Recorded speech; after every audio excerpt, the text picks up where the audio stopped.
The oil prices dropped, I think it was on Sunday, and a litre of petrol is now 5 shillings cheaper, a litre of diesel 10 shillings cheaper, a litre of kerosene 18 shillings cheaper. The dollar now it's below 130 shillings against the shilling. Senator Kerrow, talk to us, because we've had this conversation before about what has been happening. Once upon a time, there was that promise that the dollar would be dropping to about 115 shillings. It did otherwise. Now it's dropping, and there's a bit of acknowledgement. What exactly has happened? Well, I don't think there's any dispute on the numbers he has given. The prices of food going down, the dollar going down, and the petrol prices have gone down. What we may not agree on, and what are the reasons behind it? Is it government decisions that are responsible for that, or other factors? For example, in the question you've asked on the dollar, I think a lot of reasons have been given. But I think what I know for a fact is that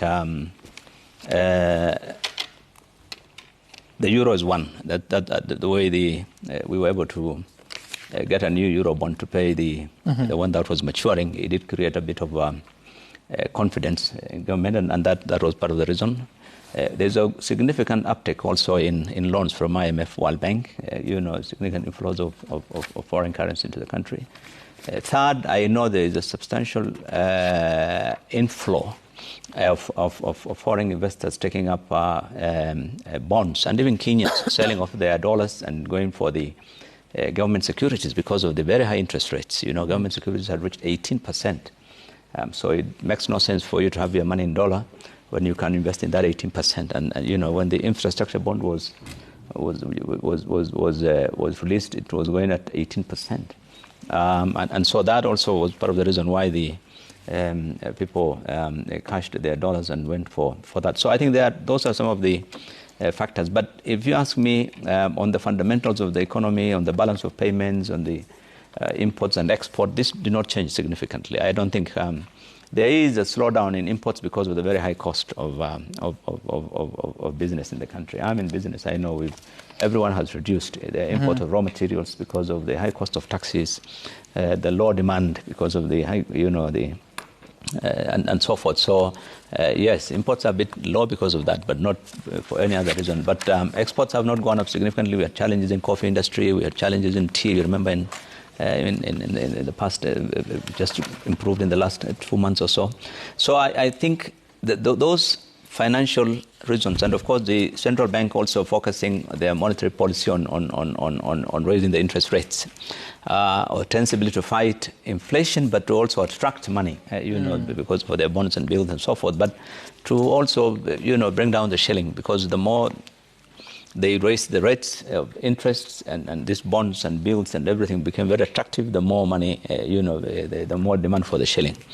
And so I think, yes, so it did. Whether that was a deliberate action by the government or not is contested in the way I've said. But otherwise, yes, the shilling has gone up significantly, and I think that has helped in the government reducing the petroleum prices. In the last 2 months, from February to April now, the shilling has appreciated by nearly 20%.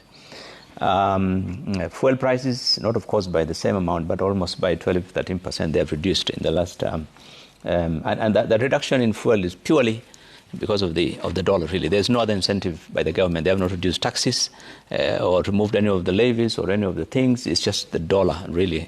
So if today, for whatever reasons, because of the war in the Gulf, or the Middle East, petroleum prices go up, generally the international oil prices have also been more or less stable. But should anything happen and they go up, it will be difficult for the government unless they come up with something now in terms of reducing some of those taxes or levies. The forex thing that has reduced the prices will not work. So I think the government has to be very careful to claim credit for some of the things, because if it does, then tomorrow, if the reverse happens, then they'll be under pressure to try and do something also.